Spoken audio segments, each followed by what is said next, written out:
좌우 옆분과 인사 나눕니다. 사랑합니다. 축복합니다. 인사 나눕니다. 저는 지난주에 이어서 계속해서 말씀을 증거하는데 홍해 앞에 선 이스라엘 백성들이라고 하는 제목을 가지고 함께 은혜를 나누고자 합니다. 늘 말씀을 드려왔습니다마는 이스라엘 백성들이 430년 동안 애굽 생활을 하게 됐죠. 이스라엘 백성들이 처음에 애굽에서 생활했을 때는 그 생활 자체가 지상낙원, 파라다이스, 한마디로 천국과 같은 삶이었다라고 볼 수 있습니다.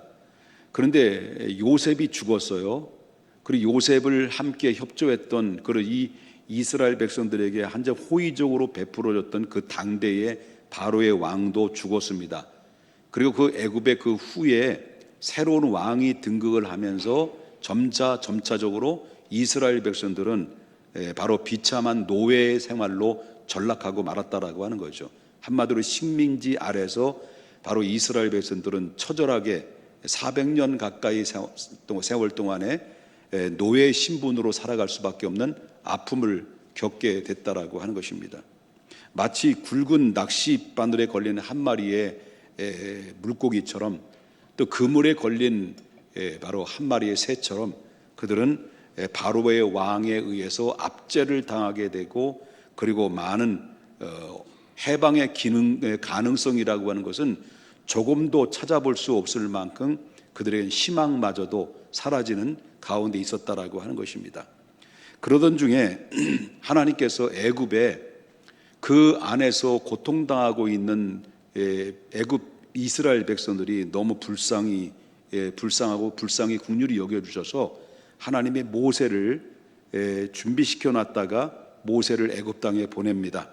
그래서 모세를 보내가지고 모세를 통해서 기적 같은 역사를 통해서 드디어 이스라엘 백성들이 430년 만에 그 애굽 땅에서 나와 그렇게 기다리던 조상들이 살았던 아브라함이, 이삭이, 야곱이 살았던 고향 땅인 가나안 땅으로 들어가게 되죠.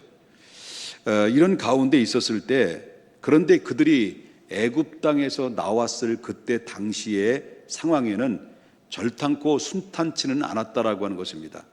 그리고 그 이유는 바로 뭐냐면 이스라엘 백성들을 노예로 삼았던 바로의 왕이 순수하게 이스라엘 백성들을 내줄 리가 없었다라고 하는 거죠.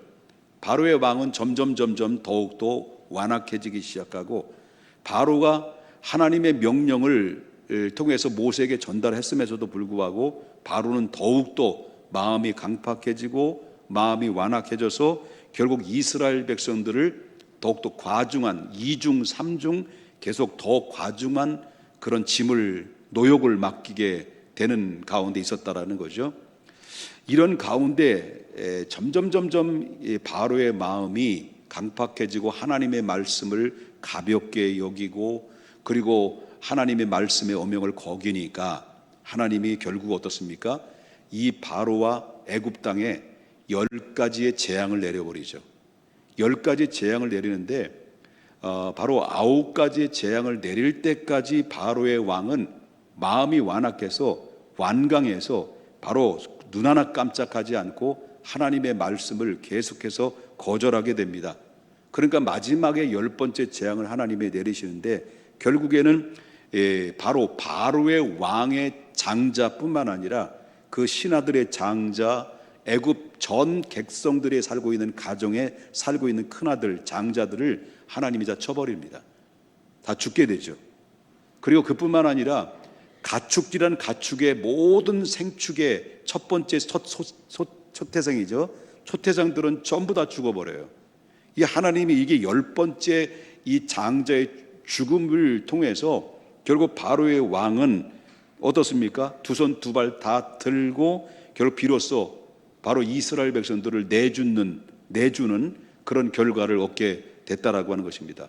바로 그때 그 사이에 이스라엘 백성들은 어떤 일이 벌어졌습니까? 애굽 땅에 살고 있는 애굽의 백성들뿐만 아니라, 그래 모든 그 바로뿐만 아니라 모든 백성들이 초죽음이 되는 그 사이에 장례를 치르고 눈물바다가 되는 그런 사이에 이스라엘 백성들은 어린 양을 죽여서 그 피를 좌우의 문설주에 피를 발랐을 때 죽음의 사자가 그 피를 보고 이스라엘 백성들이 지나가서 결국 유월절이라고 하는 그런 엄청난 경험들을 몸소 체험을 하도록 하셨다는 거죠. 바로 유월절은 장차 훗날 이스라엘 백성들뿐만 아니라 모든 인류를 구원하실 예수 그리스도를 예표하는 것인데, 그들은 유월절을 경험을 하게 됩니다. 그리고 이스라엘 백성들은 애굽 땅에서 해방되어 애굽에서 나오게 되죠. 여러분, 우리나라도 1948년도 8월 15일 날 일제 36년 만에 해방이 돼서 대한독립 만세를 외치면서 백성들이 태국기를 흔들고 얼마나 기뻐하고 얼마나 감격했겠습니까? 이스라엘 백성들은 36년이 아니에요. 몇 년입니까? 430년 동안 애굽의 생활에서 모든 것을 청산하고 노예 생활을 청산하고, 여러분, 애굽에서 빠져나올 때 이스라엘 백성들의 그 마음의 심적인 상태는 어땠을까요? 너무 기쁘죠. 너무 감격스러웠겠죠. 얼마나 기뻤겠으면, 이제는 벽돌을 굳이 않아도 됐겠구나. 이제는 더 이상 채찍에 맞지 않아도 되겠구나. 이제는 더 이상 바로의 명령을 지키지 않아도 되겠구나. 이제는 하나님의 말씀만, 하나님만 섬기면 되겠구나 하면서 그들이 나올 때 얼마나 감격스럽게 나왔겠습니까? 그리고 이스라엘 백성들은 애굽에서 빠져나왔을 때 그들이 여태까지 치고 있었던 가축들, 양과 송과 소와 염소들을 전부 다 가축들을 끌고 나옵니다. 그리고 하나님이 이 애굽 땅에 살고 있는 애굽의 가정들을 전부 다 감동을 시켜가지고요, 400년 동안 품값을 받지 못했던 그 품값을 각 가정에서 애굽 사람들로 인해서 바로 금가락지, 은가락지, 은폐물, 모든 폐물이라는 폐물을 바로 이 애굽 사람들에 의해서 결국 이스라엘 백성들이 주게 하죠. 그 이스라엘 백성들은 금과 은과 폐물들을 전부 다 들고 바로 유유히 애굽 땅으로 빠져나오게 되는 그런 역사를, 기적 같은 역사를 그들은 경험하게 됐다라고 하는 것입니다. 이젠 그들의 마음속에는 어떻습니까? 이 며칠 후면은, 우리의 며칠만 조금만 고생을 하게 되면 드디어 우리가 소망하던 약속의 땅, 우리 조상들이 살았던 고향 땅, 바로 아브라함과 이삭과 야곱이 살았던 고향 땅으로 가게 되겠구나. 430년 만에 그들이 밟을 땅을 기대하면서 그 가운데서 그 430년 만에 우리가 그 땅에 거할 그 땅에서 참된 자유인으로서 복된 나날들을 보낼 것으로 생각하니까 그들의 마음속에는 너무너무 기쁘고 감격스러웠겠지요. 그러나 이게 웬일입니까? 그들의 기대와는 달리 이스라엘 백성들이 그렇게 부풀었던 희망과 소망들이 단 며칠 만에 완전히 수포로 돌아가는 그런 일들이 발생이 됩니다.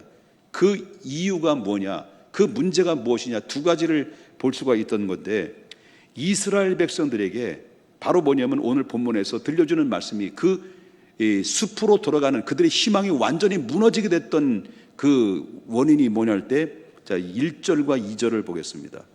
자, 1절과 2절에 보니까 한참 가는 중에 이스라엘 백성들이 애굽 땅으로 차 빠져나가는 그런 중에 하나님이 모세를 통해서 명령을 내려요. 그래서 여호와께서 모세에게 말씀해 이르시되 이스라엘 자손에게 명령하여 가던 길을 어떻게 하라는 거예요? 돌이키라는 거예요. 돌이키라는 말은 돌려서라는 말을 의미할 수 있습니다. 다시 말한다면 지리상으로 볼 때 이스라엘 백성들은 지금 애굽 땅에서 가나안 땅까지 가려고 한다면 해안선을 따라서 쭉 올라가다 보면 가나안 땅으로 질러가는 가운데 쭉 가다 보면은 결국 가나안 땅은 10하루, 다시 말한다면 11일이면 걸어서 갈 수 있는 거리입니다. 단거리죠. 그러면 200만 명 정도 되니까, 그때 당시 나왔을 때는 200만 명 정도 되는 인구라고 한다면 그들은 뭐 여유 있게 가더라도 바로 그들이 이동을 하게 되면 약 2달 정도면 충분히 그 가나안 땅에 도착할 수 있는 그 거리라고 볼 수가 있다라는 건데, 한참 가고 있는데 하나님이 찬물을 딱 끼얹어버려요. 하나님께서 방향을 돌려라 그거예요. 한참 가고 있는데 방향을 돌려라는 거예요. 그리고 방향을 휙 돌려가지고 어디로 갑니까? 밑으로 끌어내려요, 하나님이 이스라엘 백성들을. 그리고 그 밑으로 끌어내려서 결국 끌어내려서 내리고 가다가 어디에 도착을 하게 되냐면 이스라엘 백성들은 바로 나일강과 그리고 홍해 바다에 맞물려 있는 그 홍해 바다 앞에 하나님이 거기다 딱 이스라엘 백성들을 진을 치게 만드셨습니다. 이렇게 됐다는 거예요. 그러면 여러분 질문을 드리겠어요. 하나님이 지금 이렇게 명령하는, 이스라엘 백성들에게 명령하는 명령들이 이스라엘 백성들에게 입장에서 볼 때는 김이 빠지는 일일까요? 김이 빠지는 일일까요? 어떻게 이렇게 잘 아셔요? 김 빠지는 일이죠. 아니 한참 가고 있는데 하나님이 휙 돌려가지고 어디입니까? 반대 방향인 밑으로 끌어내려서 홍해로 진을 치게 만들었다라는 거예요. 그리고 나서 거기서 또 뭡니까? 거기에 바로의 마음이 어떤 일이 벌어지냐면 거기서 끝나는 것이 아니라 이스라엘 백성들에게는 또다시 김 빠지는 소리가 들리는 거예요. 그것이 바로 뭐냐면 5절부터 6절과 7절에 나오는 말씀인데, 자 5절부터 6절 7 보겠습니다. 백성이 도망한 사실을 누가 알게 된 거예요? 이제 애굽의 바로의 왕이 알게 된 거예요. 바로가 알고 난 다음에 바로가 그의 신하들이 그 백성에 대해서 마음이 변화돼서 우리가 어찌 이같이 하여 이스라엘을 우리를 섬김에서 놓아 보내었는가 하고, 바로가 그때부터 어떤 일이 있습니까? 장자가 죽어서, 이제 지금 보면 장자가 죽었어요. 장자가 죽어가지고 정신줄을 놓고 있었던 거예요. 애굽의 모든 가족들과 막 통곡하며 장례를 치르며 정신줄을 놓고 있는 사이에 바로 이 이스라엘 백성들이 도망을 갔으니 이 사실을 알게 된 거죠. 그러니까 이 바로 왕은 쭉 보게 되면 병력을 소집을 합니다. 병력을 소집을 해서 병거 800대를 갖추고 애굽에 잘 훈련된 특수 요원들을 바로 이제 소집을 해서 이스라엘 백성들을 따라가는 거예요. 그래서 급파해가지고 결국 어떻습니까? 추격하는 그런 가운데 이런 상황이 있었다는 거죠. 자, 이에 이스라엘 백성들은 지금 하나님이 한참 가다가 거기서 멈추고 너는 돌려, 내가 지시한다고 가라 해서 그 돌려서 결국 뭡니까? 나일강과 홍해가 맞물려 있는 것을 딱 갖춰놨어요. 가둬놓았어요. 하나님이 가둬놓은 상태고, 거기에다가 바로 찬물을 또 껴진 게 뭐예요? 애국 군대가 결국 군사를 일으키고 이스라엘 백성들을 추격하고 있어요. 이런 상황에 놓여 있는 이스라엘 백성들이 지금 상황은 어떤 상황입니까? 결국 이 이스라엘의 운명은 바로 이 애국 군대에 의해서 죽느냐 아니면 바닷물에 빠져서 죽느냐, 결국은 여기에 완전히 사면초가, 둘 중에 하나를 선택해야 될 사면초가에 놓여져 있게 됐고, 한마디로 말한다면 도간에 든 쥐가 되고 말았다는 거죠. 그럼 질문을 드리겠습니다. 그럼 이스라엘 백성들이 가나안 땅까지 단거리로 갈 수 있는 그 거리의 그 길을 누가 끌어내려 가지고 바닷가에, 홍해 바닷가에 함정으로 그 안에서 가둬놨느냐는 거예요. 누가 하셨을까요? 또 그 다음에 누가 바로의 마음을 완악하게 해서 결국 이스라엘을 추격하게 만들었냐는 거예요. 이스라엘 백성들이 스스로 그 홍해를 찾아간 것인지, 아니면 바로 스스로가 마음이 강팍해서 너무 억울해가지고 결국 이스라엘 백성들을 전부 다 잡아다 들이기 위해서 바로가 그렇게 행동한 것인지, 마음이 스스로 완악하게 된 것인지. 근데 성경은 그렇게 얘기하지 않습니다. 바로 뭐냐면 누가 이스라엘 백성들을 홍해까지 몰아넣었으며 누가 바로의 마음을 강팍하게 해서 군대를 일으켜서 이스라엘 백성들을 추격하게 했느냐, 여기에 대해서 성경은 출애굽기 14장 2절에 이스라엘 자손에게 명령하여 돌이키게 하신 분이 누구냐? 하나님이시다는 거예요. 또 출애굽기 14장 4절에 보니까 내가 바로의 마음을 완악하게 했다는 거예요. 바로 스스로가 마음이 완악하게 한 것이 아니라 하나님이 바로의 마음을 완악하게 했다는 거예요. 거기에 8절에 보니까 여호와께서 애굽의 왕 바로의 마음을 완악하게 하셨다. 또 17절에 보니까 내가 애굽 사람의 마음을 완악하게 했다. 그러니까 여호와 하나님께서 이스라엘 백성들을 잘 가던 이스라엘 백성 돌이키게 해서 바로 홍해로 가둬놓게 하시고, 여호와 하나님께서 바로의 마음을 움직여서 군대를 일으켜 가지고 이스라엘 백성들을 추격하게 하는 모든 상황들은 전부 다 누가 계획하시고 누가 진행하고 있느냐? 하나님이 하셨다는 거예요. 여기에 바로의 마음이 완악하게 된 것은 하나님의 결정이었다. 그래서 바로의 마음이 완악하게 하셨다라는 이 말씀이, 여러분 출애굽기에만 해도 바로의 마음이 완악하게 하셨다는 말씀이 10번이나 나와요. 출애굽기에서. 그리고 여기 두 가지 질문이 있습니다.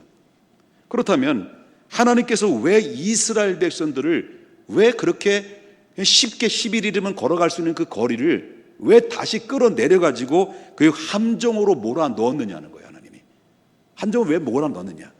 또 한 가지는 왜 하나님께서 바로의 마음을 강팍하게 해서 그 마음을 왜 마음을 강팍하게 만들으셨느냐라는 거죠. 여기에 분명한 하나님의 의도가 있었기 때문에 가능한 것이 아니냐. 하나님이 이스라엘 백성들을 저 11일이면 갈 수 있는 단거리를 끌어내려서 홍해를 가둬놓은 것도, 그리고 이 바로의 마음을 강팍하게 만들어서 이 바로의 군대를 이겨서 그들을 추격하게 한 것도 하나님이 그냥 무작정 무의도적으로 한 것이 아니라 분명한 목적과 의도를 가지고 있었다라고 하는 것이죠. 그 이유가 뭐냐? 모든 역사의 주관자는 하나님이시다라는 것을 그들에게 이스라엘 백성뿐만 아니라 애굽의 모든 백성들까지 하나님이 어떤 분이라는 것을 알아야 할 필요성이 그때 당시 있었다라고 하는 거예요. 여러분, 그래서 이 4절에 다시 한번 보게 되면 내가 바로의 마음을 완악하게 한즉 바로가 그 뒤를 따르리니 내가 그와 그의 온 군대로 말미암아 영광을 얻어 애굽의 사람들이 나를 누구인 줄을 알게 하기 위해서는 거예요. 여호와인 줄을 알게 해야 돼요. 다시 말한다면 애굽의 백성들은 지금 섬기는 신들이 얼마나 많이 있으면 태양의 신도 있고 또 각종의 짐승인을 섬기는 신도 있고 개구리 신도 있고 별 잡다한 신들이 있어요. 근데 그들은 바로 뭐냐면 하나님이 여호와가 누구인지를, 유일한 이 세상에 주관하시고 이 모든 신은 유일하신 한 분 여호와가 한 분 그 자체라는 것을 사람들은 알 필요성이 있었다는 거죠. 결국 어떻습니까? 이 상황을 보면서 애굽 사람들이 하나님이 어떤 분이라는 것을 이 상황을 통해서 알게 될 것이다라는 의도 속에 하나님이 이스라엘을 가둬놓고 바로의 마음을 강팍하게 만들었던 일들을 우리가 보게 된다는 거죠. 그래서 이스라엘 백성들은 지금 상황을 볼 때 이미 끝난 거예요. 이미 끝나버렸어요. 이제는 바로의 군대에 의해서 죽느냐 아니면 바닷물에 빠져 죽느냐, 이 둘 중에 하나만 남겨져 있는 상태였습니다.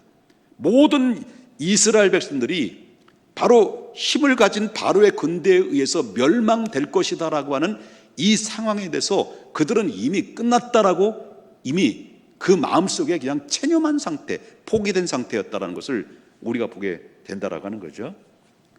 근데 뜻밖의 일이 일어났어요. 뜻밖의 일어난 거예요. 뜻밖의 반전의 일이 일어나는데 그것이 바로 뭐냐면 이제 21절부터 23절을 보게 됐습니다. 21절부터 23절. 지금 어떤 상황이었을까요? 이스라엘 백성들은 홍해에 갇혔어. 그러면 바로의 군대들은 어떻게 됐어요? 추격하고 있어. 이스라엘 백성 도관에 든 쥐에, 이런 상태 속에서 이스라엘 백성들은 당황하는 거예요. 이젠 포기된 상태예요. 그런 가운데 있었을 때 하나님이 모세에게 이런 상황을 가운데 딱 해놓고 모세에게 명령을 해요. 모세야, 손을 내밀어라.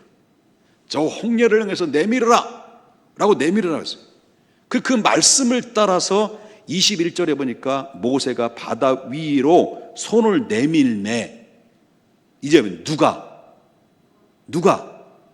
여호와께서 큰 동풍의 바람을 밤새도록 이 바닷물을 몰아내겠다는 거예요. 그러니까 동풍의 강력한 바람이 바닷물을 몰아내겠다는 거예요. 몰아내고 그 바다가 쫙 갈라지면서 마른 땅이 된 상태 속에서 이스라엘 자손이 그 바다 가운데 육지로 걸어가고, 그리고 바닷물이 양쪽에 어떻다라는 겁니까? 양쪽에 좌우에 벽이 됐다. 가운데는 열려져 있고 그 광풍으로 계속 불어지고, 그리고 그 양쪽 좌우에는 이스라엘 백성들이 유유히 지나가는 좌우에 그 양쪽에는 물벽이 세웠다. 물벽. 이게 아니에요. 이게 아니에요. 이게 물벽이에요. 그냥 하나님이 그 광평으로 기적처럼 물벽을 쫙 일직선으로 물벽을 만들어 가지고 이스라엘 백성들이 그 길을 통과하게 만들었다는 거예요. 할렐루야. 그럼 이 상황을 보면서 이스라엘 백성들은 어떻을까요? 그들은 그전까지 다 죽었다고 생각했는데 하나님이 동풍을 불어가지고 길을 내려놓고 물벽이 생겨가지고 그 길을 걸어가겠는데, 이스라엘 백성들이 그 길을 걸어가면서 어떤 일일까요? 찬양한 거예요. 엘샤다의 하나님, 전능하신 하나님, 이 하나님을 찬양하며 그 길을 걸어가게 된 거죠. 그런 가운데 23절부터 쭉 보게 되면 23절에 보니까 애굽 사람이 바로의 말들과 병거들과 그 마병들이 다 그 뒤를 추격하여 어디로 간 거예요? 바다 가운데로 들어간 거예요. 이미 이스라엘 백성들은 거의 통과할 무렵에 이들도 바닷속으로 뛰어 들어간 거예요. 그리고 나서 이런 상황에 있을 때 그때 하나님이 모세에게 또 명령해요. 명령을 받고 모세가 이제 27절부터 28절에 또 모세가 어떻게 해요? 모세가 곧 손을 들어 손을 바다 위로 내밀매 새벽이 되어 바다의 힘이 어떻다는 거예요? 회복됐다. 여태까지 뭡니까? 바다의 힘이 이렇게 됐다는 거예요. 동풍이 불어가지고.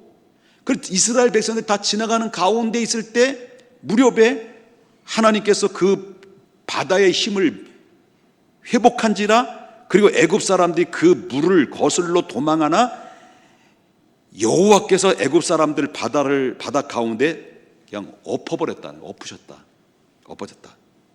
그래서 28절에 보니까 물이 다시 흘러 병거들과 기병들을 다 덮되 그들이 뒤를 따라 바다에 들어간 바로의 군대를 다 덮으니 하나도 남지 않고 다 수몰되고 말았다라고 하는 것입니다. 이해되셨으면 아멘 합시다. 자, 노예였던 이스라엘 군대는 바다를 건너서 승리자가 되는 반면에 그렇게 힘을 가졌고 막강한 권력을 가지고 있었던 바로의 군대들은 물속에 완전히 수장하고 멸망하고 말았다. 누가 승리했느냐? 이스라엘이 승리했어요.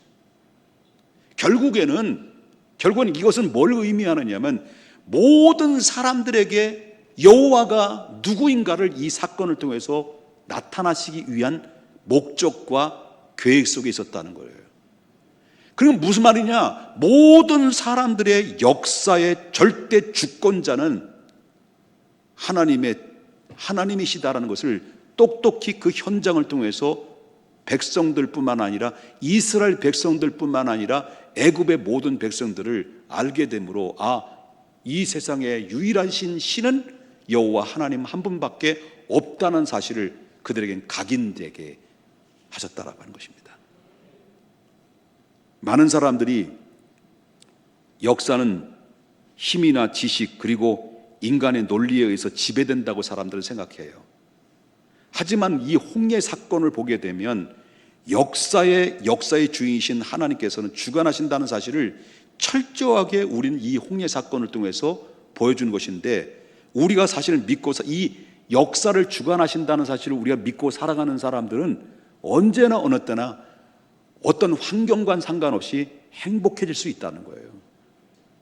자, 이스라엘 백성들은 홍해를까지 이제 끌어내렸어요. 하나님이 끌어내는데 왜 끌어내렸을까? 또 왜 바로의 마음을 강팍하게 만들어서 그들을 어렵게 공경에 빠뜨렸을까? 아까도 말했지만 이 모든 상황을 통해서 역사에 주관하시는 분이 하나님이시다라는 것을 모든 사람들이 알리기 위한 하나님의 계획 속에 있다고 한다면 이번 때는 이스라엘 백성들이에요. 자, 이스라엘 백성들은 그때 당시에 이스라엘 백성들은 아브라함, 이삭, 야곱 그 시대는 1세대들은 믿음의 1세대들이죠. 여호와가 누군지를 알았다는 거예요. 근데 그때 애굽에서 이민 생활을 하면서 400년 동안 살면서 이스라엘 자손들이 여호와가 누군지를 잘 몰라요. 우리 교회가 다음 세대를 길러내지 않으면 앞으로 20년, 30년 지나게 되면 하나님이 누구인지도 몰라요. 우리 자녀들이. 우리 손자, 손녀들이 모른다는 거예요. 그와 마찬가지로 400년의 세월 동안에 이스라엘 백성들은 여호와가 어떤 분인지를 몰랐다는 거예요. 몰랐다.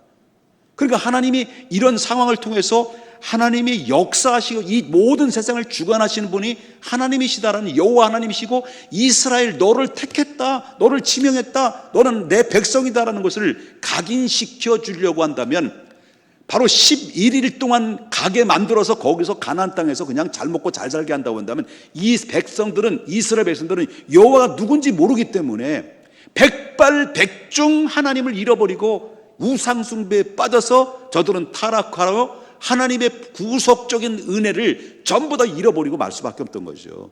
그래서 이스라엘 백성들에게는 가장 중요한 것은 가나안 땅에 가는 것보다 더 중요한 것이 바로 뭐냐? 하나님이 여호와가 누구인가를 아는 게 중요했던 거죠. 그게 더 중요했던 거예요. 그래서 하나님이 그들을 끌어낸 거예요. 그러면서 바로 그들이 이게 바로의 마음을 강박하고 그렇게 코너에 몰리게 하는 것은 한 가지 더 기억할 것은 하나님이 지금 이 홍해라고 하는 아주 절대절명의 초죽음에 놓여 있을 때째 아주 드라믹한 극적인 상황을 통해서 하나님이 모든 세계가 열린 다음에 하나님이 너희들을 위해서 이렇게 예비해 놓은 길이 있다라고 하는 사실을 이스라엘 백성들이 알리기 위한 하나님의 방법이었다는 것을 보게 됩니다. 자, 10절 보겠습니다. 자, 지금 이 상황이 코너에 몰렸어요. 홍해 앞에 섰던 이스라엘 백성들이 심리적인 상태는 어땠을까? 심리적인 상태. 바로가 가까이 와요. 그죠? 이스라엘 자손이 10절에 보니까 눈을 들어보니까 애굽 사람들이 자기들 뒤에 오는 것을 보게 된 거예요. 이스라엘 자손이 그러니까 어때요? 마음이 두려움이 생긴 거예요. 두려움이 생겨가지고 여호와께 부르짖으면서 막 하나님께 부르짖겠죠. 이 부르짖는 그들의 부르짖는 기도가 감사의 기도일까요? 원망의 기도일까요? 원망의 기도예요. 지금 원망의 기도. 그래도 그 다음에 누구를 원망해요? 지도자, 그를 이끌어간 지도자인 모세에게 뭐라고 말합니까? 애굽에 매장지가 없어서 당신이 우리를 이끌어내어 이 광야에서 죽게 하느냐? 어찌하여 당신이 우리를 애굽에서 이끌어내어 우리가 이같이 행하느냐? 우리가 애굽에서 당신에게 이런 말을 이것이 아니냐? 우리 이르기를 우리가 내버려두라, 우리가 애굽 사람을 섬길 것이라 하지 않았느냐? 애굽 사람을 섬기는 것이 우리의 광야 주는 것보다 낫지 않겠느냐라고 하면서 그런데 너희들이 끝까지 막 너희가 막 이끌어가지고 우리가 지금 따라갔지 않느냐? 하나님 말씀 믿고 막 여기 막 그냥 지지배배 막 그렇게 막 궁시렁궁시렁 막 했다는 거예요.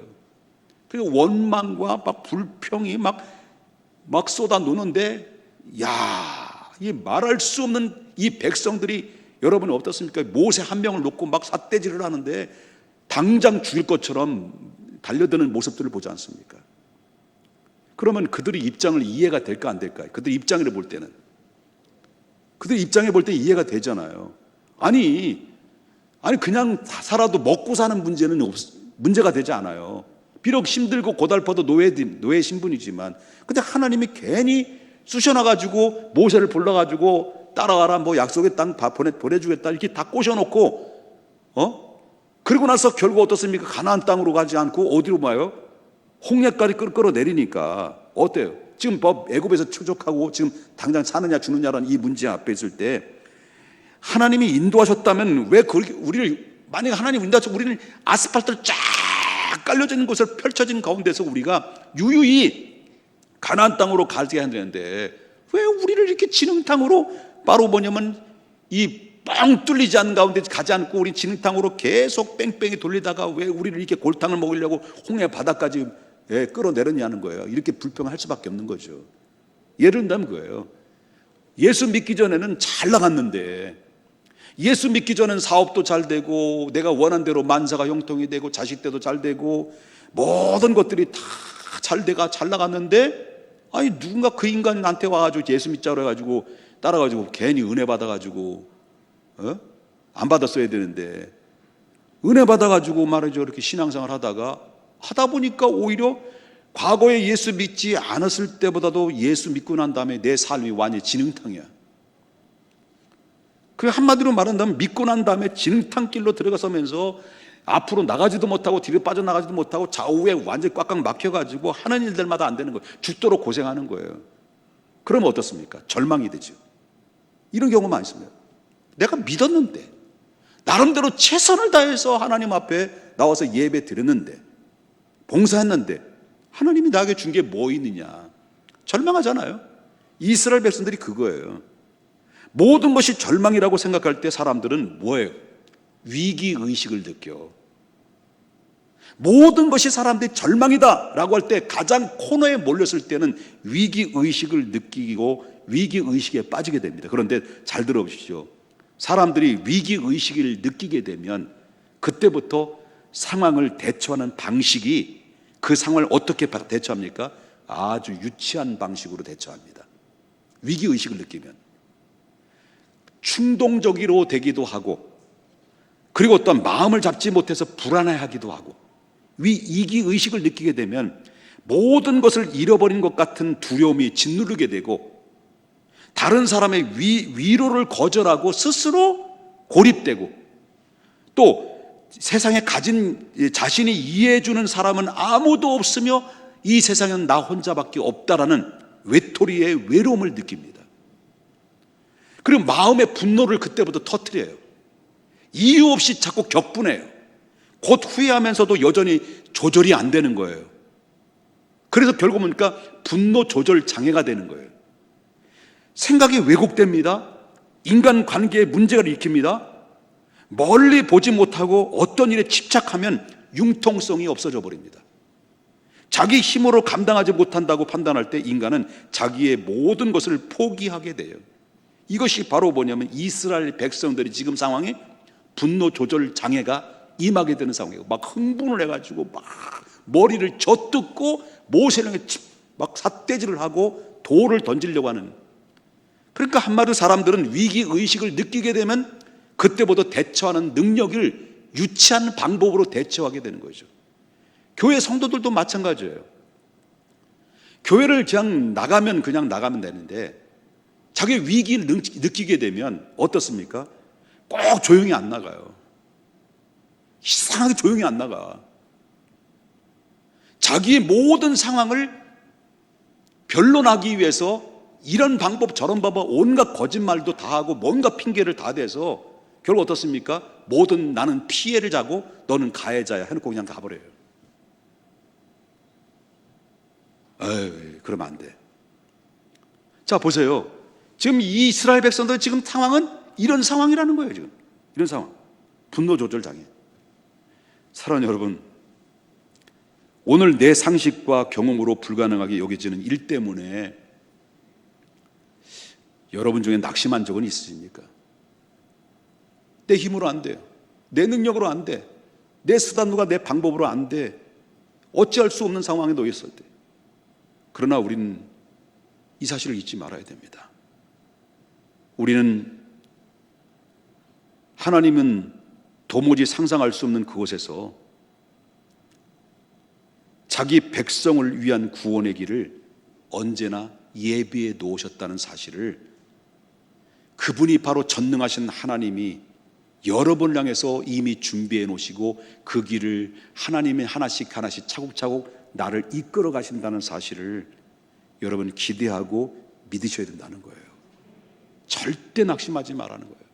결국 뭡니까? 이스라엘 백성들은 막 하고 막 흥분하고 막 분노 조절 장애가 돼가지고 막 핏대를 흘리고 그러는데 결국 어떻습니까? 하나님이 홍해를 열어버린 거잖아요. 그리고 건너게 한 거잖아요. 결국 누가 이끌어가느냐? 그 길을 누가 예비하시느냐? 지금 당장은 막 분노 조절 장애가 돼가지고 막 우악 하지만은 그러나 결국 이 모든 상황은 하나님이 결국 예비해 놓으신 곳으로 이끌어 가시는 이 모든 상황을 우리가 볼 수 있다라고 하는 거죠. 그리할 때 하나님이 우리를 어떻게 이끌어 가신다는 사실을 믿고 그분에게 내가 기대고 그분을 의지하고 그분을 바라보는 영적인 성숙한 믿음으로 딱 섰을 때는 우리 이 믿음이 생기는 겁니다. 어떤 믿음입니까? 모든 사람에게 역사의 절대 주권자는 하나님이시다는 사실을, 그리고 우리의 갈 길을 하나님이 예비해 놓으셨다는 이 사실을 믿게 되게 된 겁니다. 그러면 어떤 상황이 어떤 어려운 가운데 있다 할지라도 하나님은 우리를 이끌어 가시는 분이고 역사를 주관하시는 분이라는 사실을 보기 때문에 우리는 흔들리지 않는다라고 하는 거죠. 모세와 백성들의 차이가 뭐였습니까? 모세가 뭐라고 그럽니까? 모세가 뭐라고 그럽니까? 13절과 14절 얘기입니다. 이런 상황 앞에 13절과 14절, 지금 백성들은 뭐 하고 있는 거예요? 한다는 거예요 지금. 네? 그런 가운데 있을 때 흥분하고 막 지지배배 조잘거리고 막 죽네 사네 막 그랬단 말이에요. 그럴 때 모세는 딱 한마디 탁 던져요. 우린 누구의 믿음을 본받아야 되냐? 모세의 담대한 믿음을 본받아야 돼요. 모세가 뭐래요? 모세가 백성에 이르되 너희는 두려워하지 말고 가만히 서서 여호와께서 오늘 너희를 위하여 행하시는 구원을 보라. 아멘입니까? 너희는 가만히 있어 주가 하나님 대말지어다. 열방과 세계 가운데 주가 높임을 얻으리라. 사랑합니다 내 아버지, 찬양합니다 온 맘 다하여, 선포합니다 예수 그리스도, 주가 높임을 받으리리. 우리는 우리 앞에 지금 당면하고 있는 어려운 상황들이 어쩌면 그 앞에 근시안적으로 이 안에 사정권 안에서 내가 나를 바라보고 내 환경을 바라보고 상황을 바라보면 두려움과 염려와 근심과 걱정과 고통이 우리를 엄습해 오지만, 눈을 들어 주를 보라.